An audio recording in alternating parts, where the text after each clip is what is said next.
Баршаңызға сәлем, кезек шығарылымға қош келдіңіздер.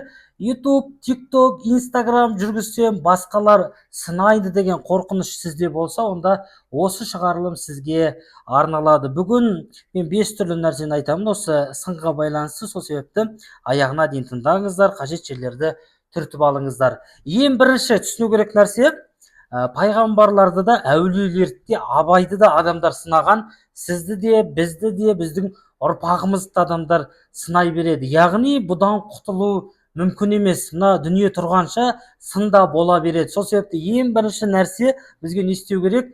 Сынның әрқашан болатынын қабылдау керек. Яғни ол норма. Адамдар сізді сынап жатса, одан құтыла алмайсыз.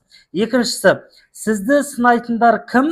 Соған қараңыз. Мысалы, мені сынайтындарға мен қарайтын болсам, өздерінде бір 5000 подписчигі жоқтар, бизнесте жетістікке жетпеген деген сияқты қарасақ, тіпті аккаунтында юзер деп тұрады, яғни аты да белгісіз, заты да белгісіз, сондай адамдар сынайды. Яғни сізді сынайтын адамдардың көбі олар тау қопарған, белгілі бір айды аспаннан алған керемет мықты адамдар емес. Яғни сыншылардың барлығына бүйтіп мойныңызды бұрып оған ренжитіндей халге түспеңіз.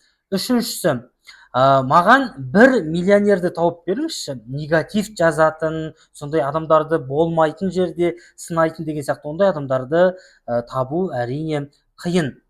Өзінің шаруасы көп адам, сізде тіпті шаруасы да жоқ. Сол себепті тағы да айтам, сын деген нәрседе олардың қақпанына былайша айтқанда түсіп қалмаңыздар. Төртіншісі, сын сындырмайды, шыңдайды. Керемет сөз бар, сын шын болсын дейді. Яғни кейбір пікірлер, мына төртінші нәрсе, кейбір пікірлер шында болып жатады, ол сізді керісінше өсіреді. Бірақ бізде кейбір адамдар комментарийді жауып тастайды, немесе сын жазған адамдарды блокқа жібереді деген сияқты сондай нәрселер бар да. Керісінше біреу сіздің товарыңызға риза болмаса, және соны комментарийге жазатын болса, ол тіпті жақсы.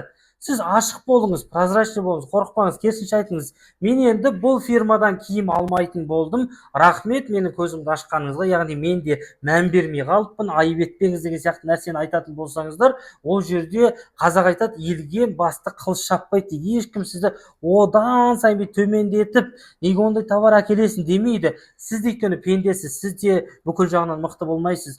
Ол фирмаға шынымен де сіз де алданып қалған болуыңыз мүмкін, кейбір нәрсеге мән бермей деген сияқты. Сол себепті адамдарға айтсаңыз, қателік бізден болды, дұрыс таңдау жасай алмай қалыппыз, келесіде бұл фирманы сатпайтын болдық десек, ана сізге сын жазған адамда немесе басқа адамдарда сізге жақсы көзқараспен қарайтын болады, сізге риза болады.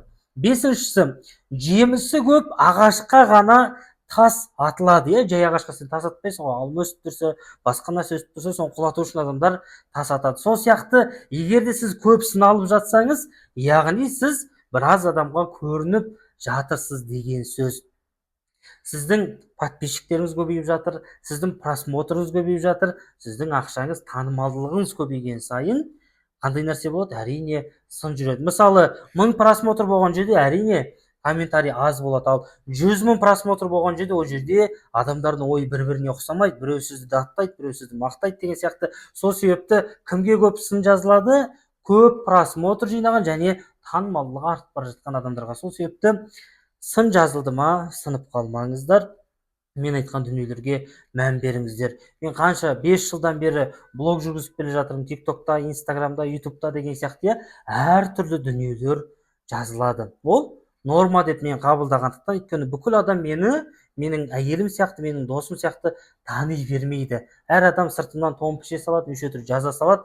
Ешкімнің аузына қақпақ бола алмайсыздар. Егер де сіз әлі күнге дейін осы қорқыныштармен жүрсеңіз, әлі күнге дейін сыннан қорықсаңыз, адамдар не дейді, жұрт қандай нәрсе етеді деп ойланып жүрсеңіздер, бізде де ондай шәкірттер болды, олардың проблемасын қалай шештік. Әрине, мен сіздерге кішкентай шығарылымда өзімнің көмегімді тигізе алатын шығармын, бірақ өзіміздің сабақтарымызда тіпті көп пайда тигізе аламыз деп ойлаймын. Өйткені офлайнда, онлайнда адамдар біздің сабақты алып оқып жатыр, Аллаға шүкір, нәтижесі жаман емес. Тіпті камераға бұрын шықпаған 60 жастағы адамдардың өзі, Аллаға шүкір, біздің сабаққа келіп өздерінің қорқыныштарын жеңіп қазіргі таңда тиктокпен саудасын жасап жүр. Егер де сіз де қорқынышыңызды жеңіп мына сындарға төтеп беретіндей иммунитет қалыптастырғыңыз келсе, бізде онлайн да офлайн сабақ бар. Офлайн сабақ ала жазса 24-25 мамыр күні болады. 2 күн офлайн Алматы қаласында оқытамыз. Сондықтан қатысқыңыз келсе,